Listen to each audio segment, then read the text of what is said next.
बिस्मिल्लाहिर्रहमानिर्रहीम। Dear student, अस्सलाम वालेकुम।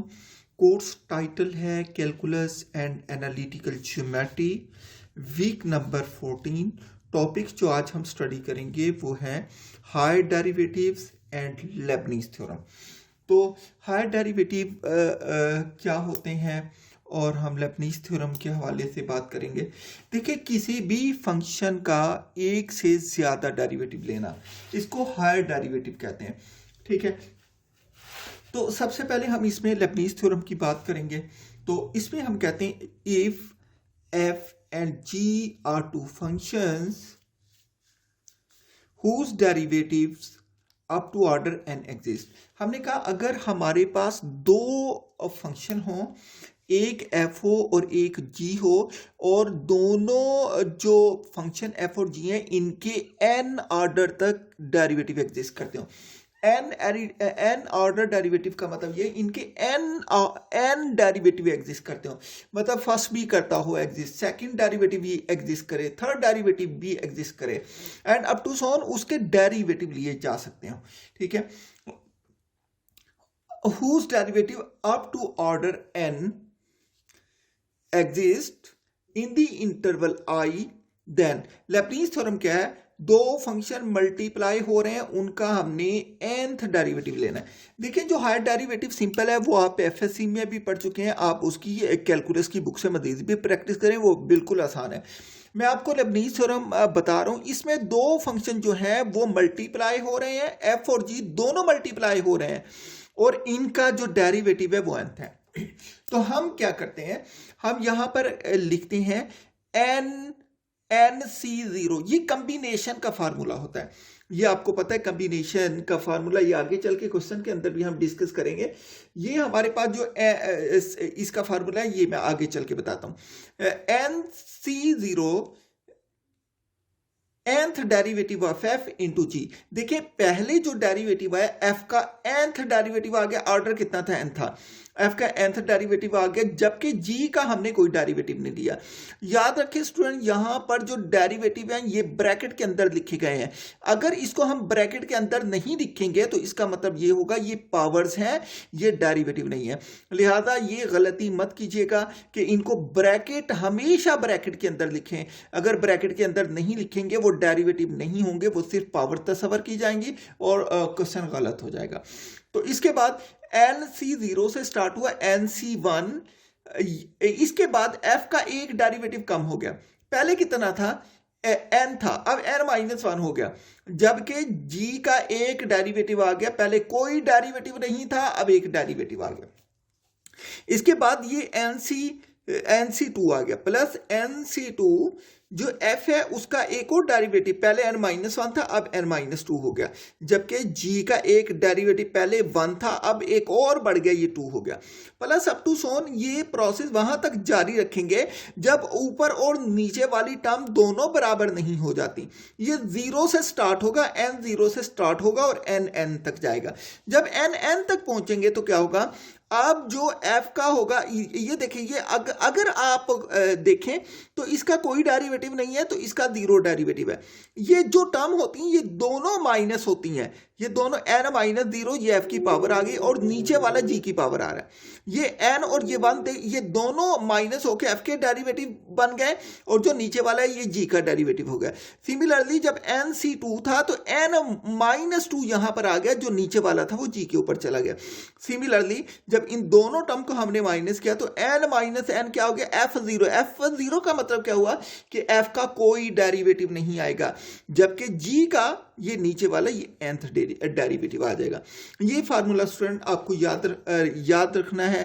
तो सिमिलरली इसको मजीद सिंप्लीफाई करके लिखा है f into g whole derivative nth is equal to NC0 f of n g of 0 mean no derivative of g, ये वैसे का वैसे, plus NC1 into f n-1 into g of 1 plus NC2 f into n-2 g of 2, plus up to so on ये चलते चलते NCN हो गया, f वैसे का वैसे, n-n क्या हो गया? 0 हो गया। एफ जीरो डेरिवेटिव का मतलब अगेन वही फंक्शन आ जाता है, ये नीचे मैंने लिख दिया है, लिहाजा मैंने इसको एफ को वैसे रहने दिया और जी का मैंने एन वैसे का वैसे लिख दिया। Here F of zero is equal to F mean no derivative. तो नीचे मैंने नोट में लिखा है कि हम लेबनीज थ्योरम इस्तेमाल कब करते हैं। लेबनीज थ्योरम उस वक्त इस्तेमाल करते हैं जब इनके एन डेरिवेटिव एग्जिस्ट करते हो, हमने nth डेरिवेटिव फाइंड करने हो, जब दो फंक्शन जो है वो मल्टीप्लाई हो रहे हो। याद रखें यहां पर जो ये n है ये पॉजिटिव इंटीजर है, पॉजिटिव इंटीजर है, ये फ्रैक्शन में कभी नहीं हो सकता। तो स्टूडेंट लेबनीज से आयलर ने क्वेश्चन किया था कि क्या ये n जो है ये फ्रैक्शन हो सकता है, तो उसने कहा था कि ये n यहां पर मैंने फ्रैक्शन नहीं लिया, यहां पर मैंने इंटीजर दिया है, लेकिन अगर n फ्रैक्शन हो गया तो डिफरेंशियल कैलकुलस एक नई ब्रांच की बुनियाद पड़ जाएगी। लिहाजा स्टूडेंट अब ये जो इसकी कैलकुलस की ये ब्रांच है डिफरेंशियल कैलकुलस, ये वजूद में आ चुकी है और ये आप मुख्तलिफ टेक्नोलॉजीज जो आप देखते हैं, मिसाल के तौर पर आपके पास कटी फटी हुई तस्वीरें होती हैं, वो कहते हैं कि आप इनको नया और बहुत ब्राइट सा बनवा लें हमसे, तो इसके अंदर जो डिफरेंशियल इक्वेशन होती है इसी का इस्तेमाल हो रहा होता है। ठीक है, तो इसका मैंने नोट लिखा है यहां पर। Number 1, Leibniz theorem is applicable only when we want to find N और मोर डेरिवेटिव। लेबनीज थ्योरम उस वक्त इस्तेमाल करते हैं जब हमने एन या एन से भी ज्यादा डेरिवेटिव फाइंड करने हो। ये स्टूडेंट एन हो सकता है ये 100 हो सकता है ये 1 लाख तक जाए, हो सकता है ये 1 करोड़ तक जाए, मतलब ये डेरिवेटिव जो एन है ये डेरिवेटिव को शो करता है, दैट इज हायर डेरिवेटिव। इससे मुराद हमारी हायर डेरिवेटिव है। Number 2, Leibniz theorem is applicable only when we want to find the higher derivative of product of 2 और मोर फंक्शन। हम लेबनीज थ्योरम उसी वक्त इस्तेमाल करेंगे जब अंदर 2 या 2 से ज्यादा फंक्शन मल्टीप्लाई हो रहे होंगे, उस वक्त हम इस्तेमाल करते हैं।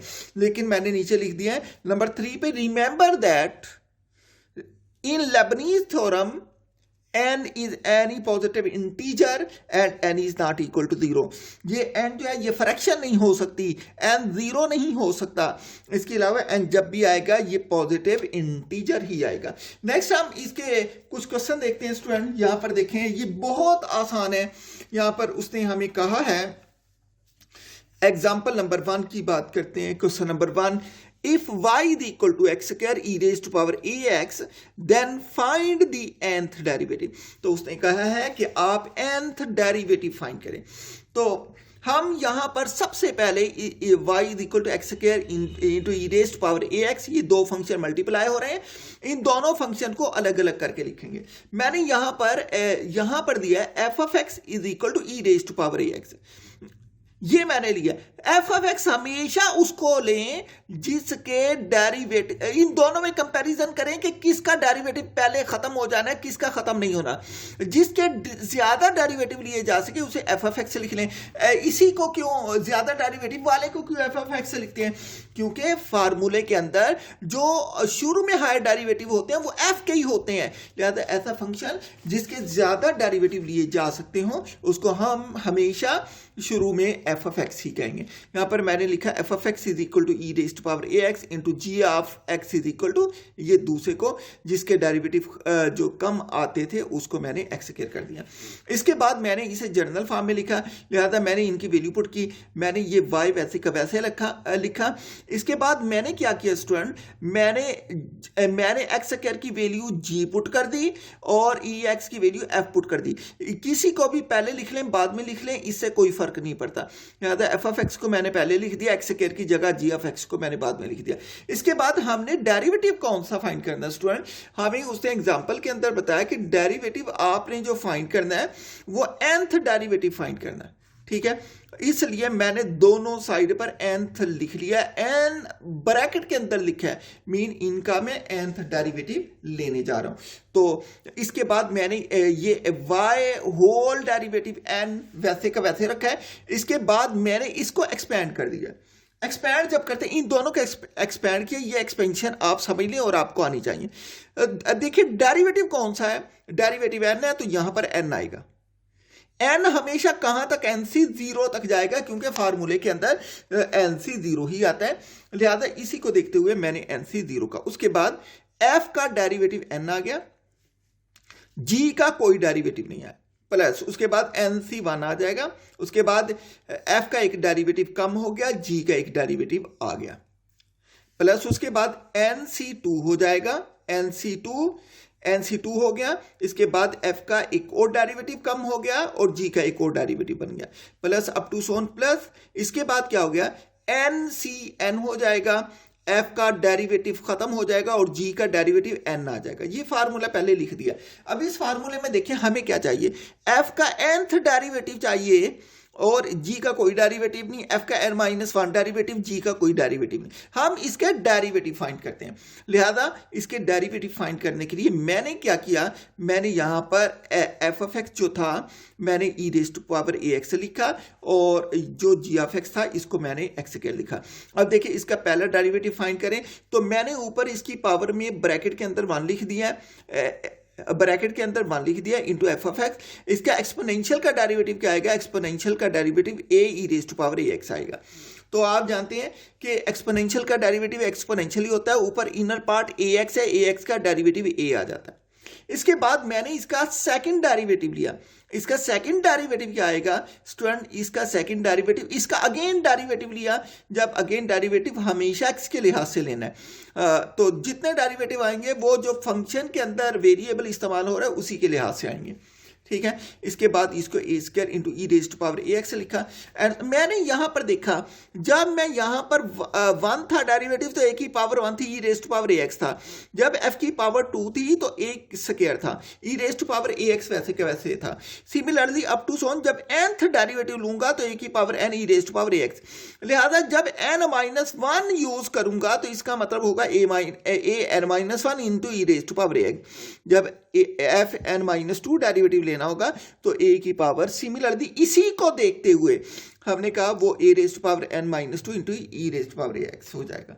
तो यहां पर g(x) का डेरिवेटिव लिया, जब मैंने g(x) का डेरिवेटिव लिया इसका x के लिहाज से लिया, g(x) x² के बराबर, g(1)(x) 2x के बराबर, g(2)(x) 2 के बराबर, g(3)(x) 0 के बराबर। डेरिवेटिव आपको स्टूडेंट लेने आते हैं, ये 0 के बराबर हो गया। अब इसकी वैल्यू मैं इसी थ्योरम के अंदर पुट करूंगा, उसके बाद मैं इनकी वैल्यू निकालूंगा NC0 NC1 NC2।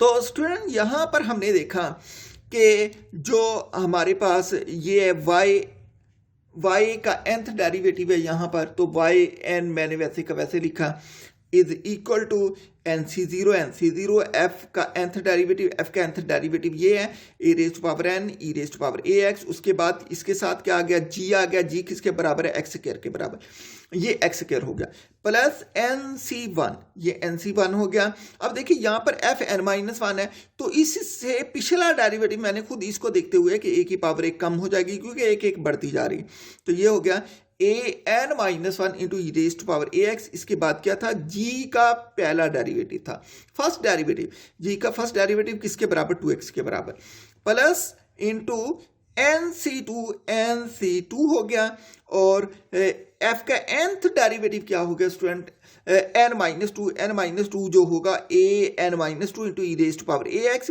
उसके बाद g का सेकंड डेरिवेटिव है, g का सेकंड डेरिवेटिव हम निकाल चुके हैं कि 2 हो जाएगा, लिहाजा यहां पर मैंने 2 लिखा, प्लस जब हम थर्ड टर्म में जाएंगे NC3 हो जाएगा और सिमिलरली fn-3 an-3 e⁴ax हो जाएगा और जो g का थर्ड डेरिवेटिव है उसका 0 होने की वजह से आगे तमाम डेरिवेटिव g4 g5 0 हो जाएंगे, इसलिए मैंने वो टर्म यहां पर नहीं लिखे। तो अब मैंने इसको ये वैल्यू डाल दी, इसको सिंपलीफाई करता हूं। ये मैं यहां पर आपको बताता जाऊं कि हमारे पास जो आपने पढ़ा होगा NCR होता है, NCR मतलब ये कॉम्बिनेशन की बात है, NCR का मतलब ये है, ठीक है। ये किसके बराबर होता है, ये बराबर होता है n factorial over n-r factorial into r factorial, इसके बराबर होता है, ठीक है, ये इसका फार्मूला है जो कि आपने एफएससी में फर्स्ट ईयर में चैप्टर नंबर 6 के अंदर पढ़ा होगा। ठीक है, तो यहां पर हम देखते हैं जब एनसी 0 हो जाएगा तो एनसी 0 किसके बराबर, इसका मतलब ये है, ये इसको लिखेंगे एनसी 0 मतलब यहां पर हमेशा एन आएगा, यहां पर आर, ये क्या आएगा एन फैक्टोरियल, यहां पर ऊपर वाले का फैक्टोरियल होता है, नीचे क्या होता है एन वैसे के वैसे, माइनस आर क्या हो गया यहां पर 0 हो गया, फैक्टोरियल वैसे का वैसे इंटू 0 फैक्टोरियल।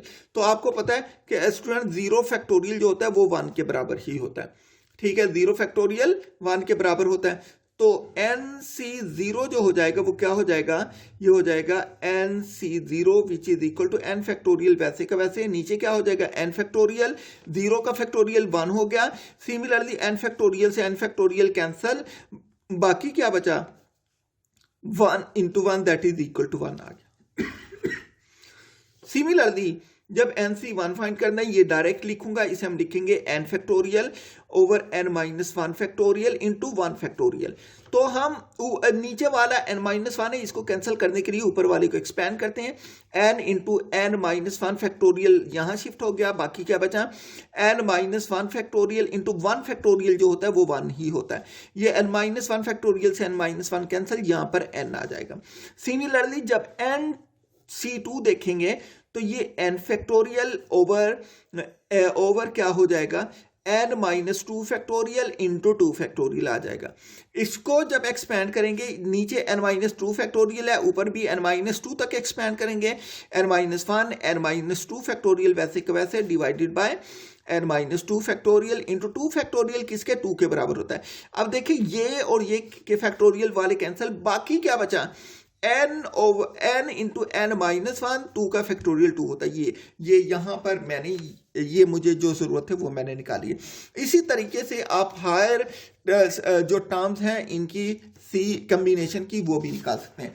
लिहाजा यहां पर मैं सिर्फ वैल्यू यूज करूंगा, हमें पता है NC0 1 के बराबर है, लिहाजा यहां पर मैंने ये 1 पुट कर दिया, ये वाला NC0 1 हो गया, an वैसे का वैसे e raise to power ax वैसे का वैसे इंटू एक्स स्क्वायर वैसे का वैसे, प्लस NC1 किसके बराबर हुआ, NC1 n के बराबर हो गया, तो NC1 जो है n के बराबर हो गया। यहां पर मैंने क्या लिखा जी, ये 2 मैं शुरू में ले आया हूं, NC1 n के बराबर an-1 वैसे का वैसे इंटू x वैसे का वैसे, ठीक है, एक्सपोनेंशियल वैसे का वैसे हो गया, प्लस अब मैंने ये सेकंड c वाली टर्म मैंने यहां पर एक्सपेंड किया है, मैंने स्टूडेंट देखा है NC2 किसके बराबर है, that is equal to 2 into n-1 divided by 2, तो यहां पर क्या हो जाएगा n इंटू n-1, इसकी वैल्यू आ गई। ठीक है, ये 2 जो था 1/2 से कैंसिल हो गया, तो ये a raise to power n-2 into e raise to power ax आ गई। सिमिलरली इसके nth डेरिवेटिव जब हमने फाइंड किया तो ये क्या किसके इक्वल हो गया, y के nth derivative, that is equal to, यहाँ से एक्सपोनेंशियल सबसे कॉमन है, मैंने सब में से कॉमन निकाल दी, e raise to power ax यहाँ से निकला, बाकी an into x square plus 2n a raise to power n-1 into x, exponential common निकल गया, plus into n into n-1 into a raise to power n-2, ये बाकी बच गया। ये स्टूडेंट हमारा आंसर है। इसी तरीके से कॉन्सेप्ट यही है, बाकी भी इसी तरीके से करना है। नेक्स्ट क्वेश्चन नंबर 2 है, if a capital f of x is equal to x cube cos bx। हमने स्टूडेंट देखा इन दोनों में से जो डेरिवेटिव x क्यूब है ये जल्दी खत्म हो जाएगा, जो cos bx है ये चलता रहेगा, जो चलता रहेगा डेरिवेटिव उसे स्मॉल f ऑफ x कह दिया, ये हमने खुद डिसाइड किया। ठीक है, f of x is equal to cos b of x, ये इसलिए हम एडजस्ट करते हैं ताकि एंड वाली टर्म 0 हो जाए, शुरू वाली 0 ना हो, तो ये आसान हो जाता है, वरना आप इसको अगर चेंज भी कर दें फर्क नहीं पड़ेगा, लेकिन उसमें टर्म जो है एंड में आंसर आना है, फिर आप भूल जाएंगे, शुरू वाली स्किप हो जाएंगी, जैसे आप करना चाहें। ठीक है, तो मैंने cos bx को f ऑफ x कहा, सिंपली वैसे का वैसे और एक्स क्यूब को मैंने जी ऑफ एक्स कहा। मुझे यहाँ थर्ड डेरिवेटिव लेना है, वहाँ nth लेना था, यहाँ 3 तक लेना है, तो ये काम आसान हो गया। लिहाजा एफ ऑफ एक्स किसके बराबर आ गया, cos एक्स की जगह मैंने एफ ऑफ एक्स पुट किया और एक्स क्यूब की जगह मैंने जी ऑफ एक्स पुट कर दिया। जब ये जी ऑफ एक्स पुट करूंगा तो आप देखेंगे क्या हो जाएगा, इसको मैंने दोनों तरफ 3 ले लिया, थर्ड डेरिवेटिव चाहिए, दोनों तरफ मैंने 3 ले लिया। तो मैंने यहाँ पर एक्सपेंशन लगाई, एफ थर्ड डेरिवेटिव वैसे का वैसे विच इज इक्वल टू, ये 3 है तो ये 3c0 से स्टार्ट हुआ, जो यहां होगा वहां से स्टार्ट होगा 3c0। यहां पर ये 3 है तो f की 3 आ जाएगी, g की कोई पावर नहीं आएगी। उसके बाद प्लस 3c1 हो गया, 3c1 होने के बाद f का एक डेरिवेटिव पहले 3 था, यहां पर 2 रह गया, g का कोई डेरिवेटिव नहीं था, यहां 1 आ गया। दोनों को टोटल करेंगे तो डेरिवेटिव सेम रहते हैं, ठीक है। प्लस nc2, इसमें f का एक और डेरिवेटिव कम हुआ, f ऑफ 1 हो गया, g का सेकंड डेरिवेटिव आ गया, प्लस 3c3, f का डेरिवेटिव खत्म हो गया और g का 3 डेरिवेटिव आ गया। अब यहां पर जो ऊपर हमने समान f ऑफ x और g ऑफ x रखे, इनके हम डेरिवेटिव लेते हैं, डेरिवेटिव लेने के बाद इसकी वैल्यू इस इक्वेशन नंबर 1 के अंदर पुट करेंगे। तो f ऑफ x का पहला सिंपल cos bx है, फर्स्ट डेरिवेटिव लिया तो ये minus b sine b x आया। इसका सेकंड डेरिवेटिव लिया, that is equal to minus b square cos bx। इसका थर्ड डेरिवेटिव लिया तो एक और भी मल्टीप्लाई हो गया, ये माइनस माइनस प्लस हो गया इंटू साइन बी एक्स। कास का डेरिवेटिव माइनस साइन एक्स होता है, वो मल्टीप्लाई होकर माइनस माइनस प्लस हो गया। सिमिलरली जी का डेरिवेटिव लेते हैं, जी ऑफ एक्स का, it is x cube, g 1 of x is equal to 3x square, g 2 of x is equal to 6x and g 3 of x is equal to 6। अब इन तमाम की value इस फार्मूले के अंदर डालते हैं। आपको पता है कि इसको निकालने का क्या फार्मूला है, जो 3c0 हो जाएगा, c30 which is equal to 3 factorial into 3 minus 0 factorial into 0 factorial। ये डायरेक्ट निकाल रहा हूं, ये हालांकि आपको निकालना आता है 3 factorial over 3 factorial 0 factorial, ये 3 से 3 cancel, 1 over 1 into 0 factorial 1 which is equal to 1 आ जाएगा। इसका आंसर 1 आ गया। इसी तरीके से 3 क्या आएगा, इसका आप देख लें, ये हो जाएगा 3 factorial over 3 minus 1 factorial into 1 factorial which is equal to 3 factorial over 2 factorial into 1 factorial। हम इसको एक्सपैंड कर देते हैं, नीचे वाले फैक्टोरियल को कैंसिल करना होता है, ये 3 into 2 factorial over 2 factorial हो गया, ये 2 पे जाके रुक गया।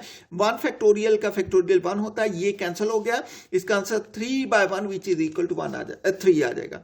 सिमिलरली nc2 किसके बराबर आ जाएगा, 3 factorial over 3 minus 2 factorial into 2 factorial which is equal to 3 factorial over 1 factorial into 2 factorial which is equal to 3 into 2 factorial over 1 factorial into 2 factorial, ये कैंसिल हो गया। इसका आंसर 3 आ जाएगा, ठीक है। इसका जब हम 3c3 देखेंगे तो 3 factorial over 3 minus 3 factorial into 3 factorial which is equal to 3 factorial over 0 factorial into 3 factorial, 3 factorial cancel, 0 का factorial 1 over 1 into 1 which is equal to 1। लिहाजा इनकी वैल्यू मैंने निकाल ली है। nc0 1 है, nc1 1 है, nc2 3 है और nc3 1 है। तो यहां पर ये सारी वैल्यूज भी डालेंगे। पहले हम वैल्यू पुट करते हैं, f3 of x which is equal to ये 3c0, ये f का थर्ड डेरिवेटिव ये आ गया b cube into sine b x, और जो g है जो ये एक्स क्यूब वैसे का वैसे प्लस nc1। इसके बाद हमने इसकी वैल्यू निकाली है f1 की, f2 की। f2 किसके बराबर है, minus b square cos x के बराबर है, और g1 3x स्क्वायर के बराबर है, ठीक है। इसके बाद हमने 3c2 की तरफ गए, 3c2 f1 क्या है, minus b sine b x आ गया, और जो g1 ऑफ एक्स है ये g2 ऑफ एक्स है, ये 6x आ गया, ये वाला, ठीक है, प्लस 3c3 वैसे का वैसे। उसके बाद f किसके बराबर है, cos bx के बराबर है, यहाँ cos bx आ गया। g थर्ड डेरिवेटिव किसके बराबर है, 6 के बराबर है, ये 6 आ गया। तो आप देखें, ये 3c0 किसके बराबर था, 1 के बराबर था, ये 1b cube x cube sine b x वैसे का वैसे, माइनस 3c1 किसके बराबर था, ये 3 के बराबर था, ये 3 और 3 ये minus sine into b square cos bx into x square, ठीक है। 3c2 किसके बराबर था, 3 के बराबर था। 3 इंटू 6 माइनस 18 हो गया, इंटू ये b और ये x वैसे के वैसे, साइन बी एक्स। इसके बाद 3c3 1 हो गया, ये 6 cos बी एक्स बाकी बचा। इसकी हम थर्ड एग्जांपल भी बिल्कुल वैसे की वैसे, थर्ड क्वेश्चन नंबर 3 है, y is equal to e x log x find y cube, y is equal to e x log x. यहाँ पर मैंने, क्योंकि ये दोनों के डेरिवेटिव खत्म नहीं होने, लेकिन इसका डेरिवेटिव ई एक्स का लेना आसान है, तो इसको मैंने एफ ऑफ एक्स कह दिया, ठीक है, और जी ऑफ एक्स को मैंने लॉग ऑफ एक्स कह दिया। फिर हमने कौन सा डेरिवेटिव फाइंड करना है, थर्ड फाइंड करना है। तो इसका मतलब हम इसे लिख सकते हैं y is equal to f of x into g of x. दोनों तरफ मैंने थर्ड डेरिवेटिव ले लिया, इसकी एक्सपेंशन बिल्कुल वैसे मैंने एक्सपेंड किया जैसे पिछले की है। इसके बाद मैंने इसका डेरिवेटिव लिया, एफ ऑफ एक्स का फर्स्ट भी ई एक्स है, सेकंड भी ई एक्स है, थर्ड भी ई एक्स है, सारे ई एक्स हैं। इसका डेरिवेटिव चेंज होगा, जी ऑफ एक्स का फर्स्ट डेरिवेटिव कास लॉग का जो डेरिवेटिव होता है 1/x होता है, तो इसको हम x रेज टू पावर -1 कह सकते हैं। g2 ऑफ x, इसका second derivative -1 over x square हो जाएगा, और g का third derivative 2 over x cube हो जाएगा। इसकी f ऑफ x की, g ऑफ x की सारी वैल्यूज मैंने इसके अंदर डाली हैं, और मैंने इसको सिंप्लीफाई किया है। ये वैल्यू डालने के बाद c की वैल्यू यहाँ पर डाल दी है, 3c0 1 हो जाएगा, 3c1 3 हो जाएगा, 3c2 3 हो जाएगा, 3c3 1 हो जाएगा। तो मेरे पास इसका स्टूडेंट ये आंसर आ गया। स्टूडेंट मेरा पर्पस जो था आपको कंसेप्ट देना था, ठीक है, तो आपने बाकी इससे मिलती जुलती एग्जांपल जो हैं इसको खुद आपने स्टडी करना है। स्टूडेंट हमारा हमने इससे पहले डेरिवेटिव पढ़े, nth डेरिवेटिव के मुतालिक मैंने आपको बताया, फिर मैंने लेबनीज थ्योरम के मुतालिक बताया। तो आपने कैलकुलस की बुक से जो हायर डेरिवेटिव है इसको आपने फर्दर स्टडी कर लेना है, ठीक है। तो अब हम अगला टॉपिक जो पढ़ रहे हैं ये इंटीग्रेशन के हवाले से है। मैं आपको जो सिंपल इंटीग्रेशन है इसके मुतालिक, आप जानते हैं मैं सिंपल इंटीग्रेशन के मुतालिक नहीं बताऊंगा, मैं फार्मूले सारे वही हैं जो आपने एफएससी के अंदर स्टडी किए थे। मैं यहाँ पर सिर्फ आपको वो टॉपिक पढ़ाऊंगा जो आपने इससे पहले स्टडी नहीं किया। इसके बाद मैं पार्शियल फ्रैक्शन के थ्रू इंटीग्रेशन वो मैं खुद करवाऊंगा, लेकिन उससे पहले जो टॉपिक मैजिक सब्स्टिट्यूशन का है हम वो स्टडी करते हैं। तो मैजिक सब्स्टिट्यूशन का तरीकाकार क्या है, प्रोसेस क्या है, और इसको हम यूज कहाँ करते हैं, ठीक है। सबसे पहले मैंने ये बताया, उसके बाद मैं इसके प्रूफ करवाता हूँ। Integral f of x d f x can be evaluated by magic substitution if f of x is trigonometrical rational function। अगर हमारे पास फंक्शन ट्रिग्नोमेट्रिकल हो और इसके अलावा रैशनल फंक्शन हो, फिर हम मैजिक सब्स्टिट्यूशन इस्तेमाल करते हैं। देखिए आपके पास कोई भी रैशनल फंक्शन जिसके अंदर ट्रिग्नोमेट्रिक फंक्शन मौजूद हो, आप उनको देख लें, ठीक है, आप उनको सॉल्व करके देख लें। अगर तो वो आपसे सिंपल इंटीग्रेशन से हो सकता है तो आप कर दें, अगर नहीं हो सकता तो आप मैजिक सब्स्टिट्यूशन की तरफ चले जाएं। तो ये जो मैंने एग्जांपल दी है, ये जैसे example given 1/2 plus sine x and 2 minus cos x over 2 plus cos x etcetera etcetera, ये सारी की सारी जो एग्जांपल हैं ये ट्रिग्नोमेट्रिक रैशनल फंक्शंस की एग्जांपल हैं। तो इसका मैं मेथड बताने जा रहा हूं कि हमने करना क्या है। सबसे पहली बात, ये एक बहुत अच्छी टेक्निक है उस वक्त जब हमारे पास ऐसी इंटीग्रेशन आ जाए जो आम तरीके से सॉल्व ना हो और उसके अंदर ट्रिग्नोमेट्रिक रैशनल फंक्शन मौजूद हो, तो उसमें हम सब्स्टिट्यूशन करते हैं। तो इसका तरीकाकार मैजिक सब्स्टिट्यूशन का बताने जा रहा हूं। इसमें सबसे पहले आपने क्या करना है, सबसे पहले आपने z is equal to tan x/2 कर देना। ये ही होगा हर जगह, आप z की जगह t लगा सकते हैं, कुछ भी आ सकता है। तरीकाकार यही है कि जो भी हाफ एंगल tan होगा, हाफ एंगल टेंजेंट, उसको आप किसी वेरिएबल z के इक्वल कह दें, या किसी वेरिएबल x के या किसी वेरिएबल t के बराबर कह दें, या u भी कह सकते हैं z की जगह, ठीक है। हमने tan x/2 को z के इक्वल पुट किया। अब हमने ये tan तो ले लिया, अब हमें वैल्यू साइन की भी चाहिए, cos की भी चाहिए, और इसके अलावा हमें dx की भी वैल्यू चाहिए। सबसे पहले मैं यहां से वैल्यू निकालने जा रहा हूं। मैंने सबसे पहले स्क्वायरिंग बोथ साइड किया।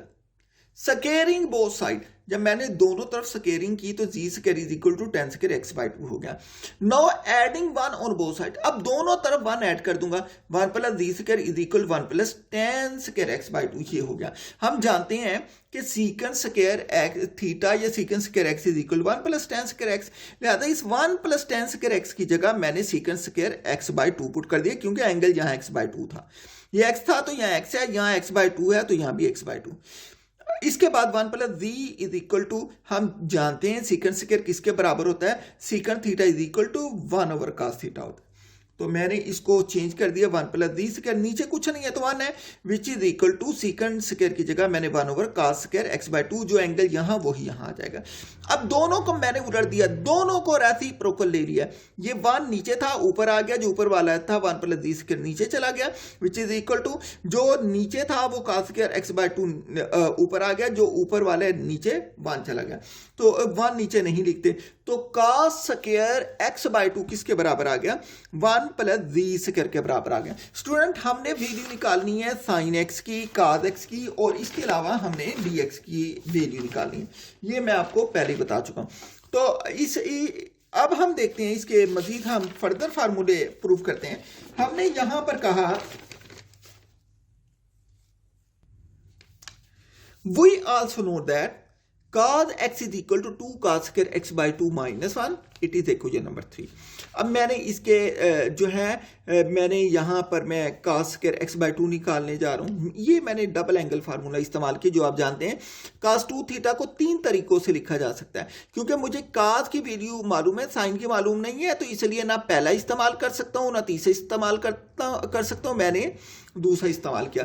मतलब अंदर जो भी एंगल, अगर बाहर 2 थीटा है तो अंदर थीटा आएगा, अंदर हाफ एंगल आएगा जितना बाहर होगा, लिहाजा यहां पर मैंने इसको लिखा cos x है, तो अंदर क्या किया, यहाँ 2 थीटा था तो 2 cos स्क्वायर थीटा माइनस 1, यहां पर x है तो मैंने इस x का हाफ x बाय 2 है, तो cos x is equal to 2 cos square x by 2 minus 1, that is equal to equation 3। Using values from equation 2 in equation 3, मैंने इक्वेशन 2 के अंदर जो वैल्यू ये निकाली है, मैं इसको इक्वेशन 3 के अंदर पुट करने जा रहा हूँ। cos square x by 2 is equal to 1 over 1 plus ji square, तो मैंने इसकी value cos x is equal to 2 into 1 over 1 plus ji square minus 1, इसे मैं लिख सकता हूँ cos x is equal to 2 over 1 plus ji square minus 1, इसका LCM लिया, एलसीएम ये हमारे पास लेने के बाद मैंने सिंप्लीफाई किया, तो cos x की वैल्यू मेरे पास आ गई 1 minus z square over 1 plus जी स्क्वायर। अब स्टूडेंट मुझे साइन की वैल्यू चाहिए, तो मैंने कहा we also know that sine square x plus cos square x is equal to 1 के बराबर होता है, लिहाजा साइन स्क्वायर एक्स की वैल्यू क्या निकल आएगी, 1 माइनस cos स्क्वायर एक्स निकल आएगी। यहां से साइन की वैल्यू हमने ये निकाली। अब इक्वेशन 5 के अंदर cos x की जो वैल्यू मैंने यहां पर निकाली, यहां पर पुट करता हूं, तो मैंने इसमें पुट की sine x is equal to square root 1 minus into 1 minus z square over 1 plus ji square whole square हो गया। तो साइन x किसके बराबर आ गया, स्क्वायर रूट 1 माइनस, ये मैंने स्क्वायर ऊपर अलग लिख दिया, नीचे वाले का अलग लिख दिया। इसके बाद मैंने इसका एलसीएम लिया, जब एलसीएम लिया तो sine x is equal to square root, नीचे इसके 1 है कुछ नहीं है, तो जो इसके नीचे वो ऊपर मल्टीप्लाई हो गया 1 प्लस जी स्क्वायर होल स्क्वायर, एलसीएम लेना स्टूडेंट आपको आता है, minus into 1 minus z square whole square, नीचे क्या आ गया 1 प्लस जी स्क्वायर, ये एलसीएम था इसका। तो मैंने इसे सिंप्लीफाई कर दिया, ऊपर वाला मैंने स्क्वायर खोल दिया, मैंने यहाँ पर फार्मूला अप्लाई किया, a plus b whole square is equal to a square plus b square minus 2ab, अगर यहाँ प्लस 2ab, अगर अंदर प्लस है तो प्लस, अगर यहाँ पर माइनस है तो बाहर भी माइनस आ जाएगा। तो साइन x किसके इक्वल हो गया, ये हो गया 1 प्लस जी स्क्वायर का square z4 plus 2ab 2z square हो गया, माइनस इसका मैंने माइनस वाला फार्मूला लगाया 1 plus z4 minus 2z square minus 2z square divided by 1 plus ji square whole square, ये वैसे के वैसे हो गया। तो स्टूडेंट मैंने यहां पर साइन x की जो वैल्यू निकाली, ऊपर मैंने ब्रैकेट खोल दी, इस जी4 से कैंसिल, माइनस जी4 प्लस जी4 से कैंसिल, 1 माइनस 1 से कैंसिल, बाकी क्या बच गया 2z स्क्वायर 4z स्क्वायर हो गया। लिहाजा मैंने ये वैसे का वैसे लिखा, sine x is equal to square root 4z square divided by 1 plus ji square whole square. इनका स्क्वायर रूट मैंने खोल के अलग अलग कर दिया, तो ये साइन x किसके बराबर आ गया 4z स्क्वायर 2z के बराबर divided by 1 plus ji square आ जाएगा, इसको मैंने इक्वेशन नंबर 6 कह दिया। ठीक है। तो नाउ बाय इक्वेशन 1, इक्वेशन 1 से हम जानते हैं साइन की वैल्यू साइन एक्स की आ गई, cos एक्स की आ गई, अब डी एक्स की निकालनी है। नाउ बाय इक्वेशन 1, मैंने इक्वेशन 1 ली है, मैंने इसे एक्स के लिहाज से डिफरेंशिएट किया है, तो मेरे पास डी जी ओवर डी एक्स क्या आ जाएगा, tan का डेरिवेटिव सीकंड स्क्वायर के बराबर, यहाँ x/2 तो यहाँ भी x/2, ये मैंने लिख दिया डेरिवेटिव tan का secant square into F of x के बराबर होता है, डेरिवेटिव ऑफ इनर पार्ट, ठीक है। तो D G over d x, ये इसका डेरिवेटिव x/2 का डेरिवेटिव 1/2 आ गया, इसको मैंने बाहर निकाल दिया, तो ये साइन स्क्वायर x/2 वैसे का वैसे dx ओवर dx, डी जी ओवर डी एक्स क्या आ गया 1/2 second square x/2, it is equation number 7।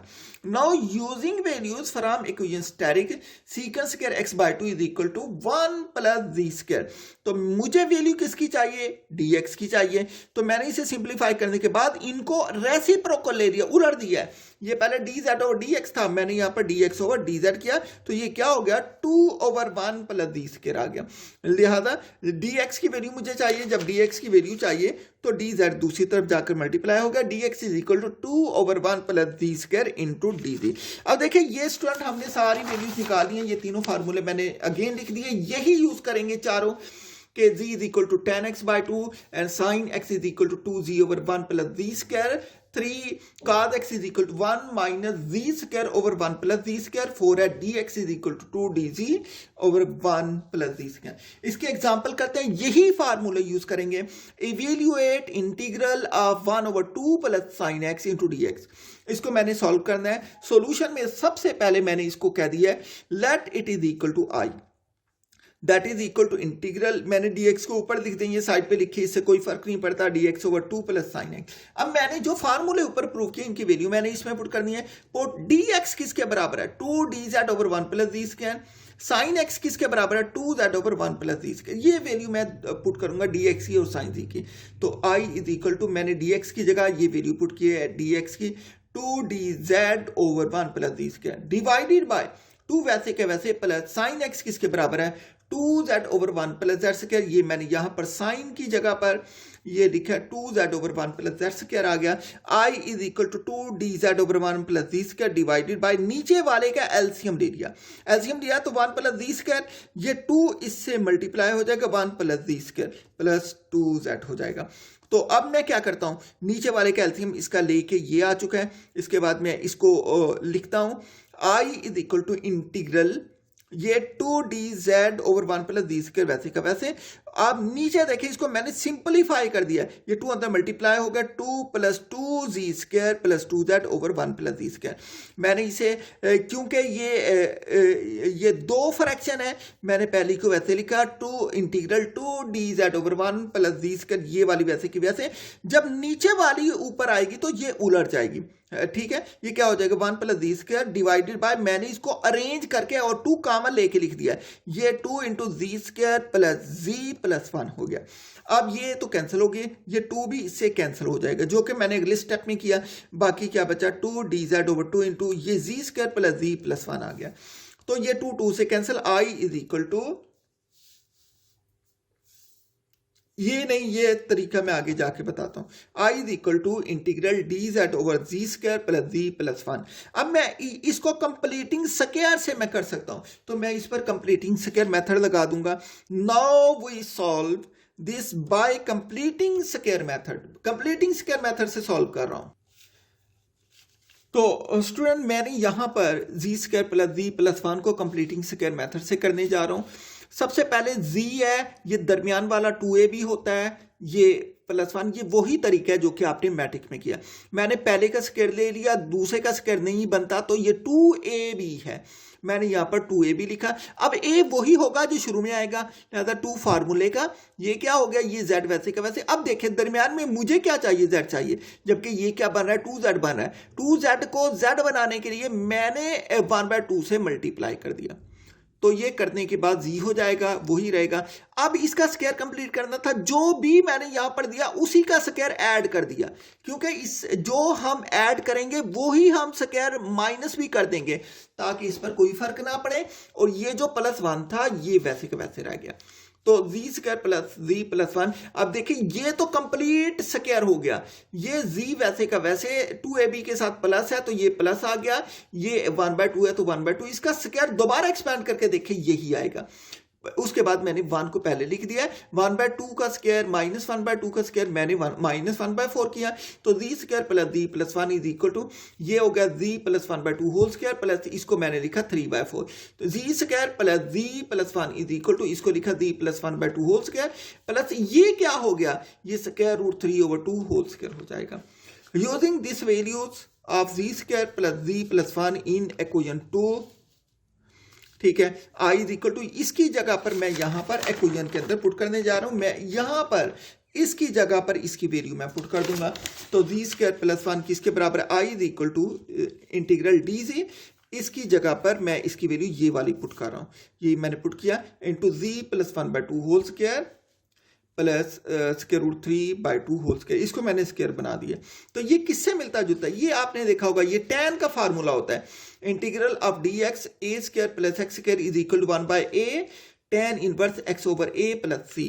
तो मैंने इसको अप्लाई किया, i इज इक्वल, पहले 1/a है फार्मूले में, a किसकी जगह, ये इसको मैंने a कहा हुआ, ये मैंने यहां लिख भी दिया, ये a है, ये x की जगह है, तो ये 1/a आ गया, tan inverse into x, x ये पूरा आ गया जी प्लस 1/2 डिवाइडेड बाई a का स्क्वायर रूट 3/2 प्लस c आ जाएगा। तो i किसके बराबर हो जाएगा, i is equal to 2 square root 3 tan inverse, ये इसका एलसीएम लेंगे 2g plus 1/2 square root 3/2 plus c आ गया। i is equal to 2 square root 3 tan inverse 2g plus 1/2 into 2 square root 3, ये प्लस कांस्टेंट ऑफ इंटीग्रेशन, तो i is equal to 2 square root 3 tan inverse into 2g plus 1 square root 3 plus c। It is equation number 3। Student, mathematics का ये असूल है कि हम उसके अंदर जो चीज भी सपोज करते हैं उसकी वैल्यू हमें दोबारा पुट करनी होती है, क्योंकि यहां पर मैंने जी सपोज किया हुआ है आपके सामने कि जो जी है वो किसके बराबर, tan x/2 के बराबर, लिहाजा जो हमने सब्स्टिट्यूशन की थी उसकी वैल्यू हमने दोबारा लुटानी होती है। तो मैं अब जहां जहां जी आएगा z की वैल्यू मैं tan x/2 पुट कर दूंगा, तो यहां पर मैंने इसकी वैल्यू पुट कर दिया, i is equal to 2 square root 3 tan inverse वैसे का वैसे, ये 2g था, ये 2 वैसे का वैसे, z की जगह tan x/2 आ गया, प्लस 1 वैसे का वैसे डिवाइडेड बाय स्क्वायर रूट 3 वैसे का वैसे प्लस c। इसके बाद i is equal to 2 square root 3 tan inverse into ये 2 tan x/2 plus 1 square root ये 3 प्लस c। स्टूडेंट, ये एग्जाम्पल इसकी एक मैंने करवा दी, इसकी और भी एग्जाम्पल करवाऊंगा।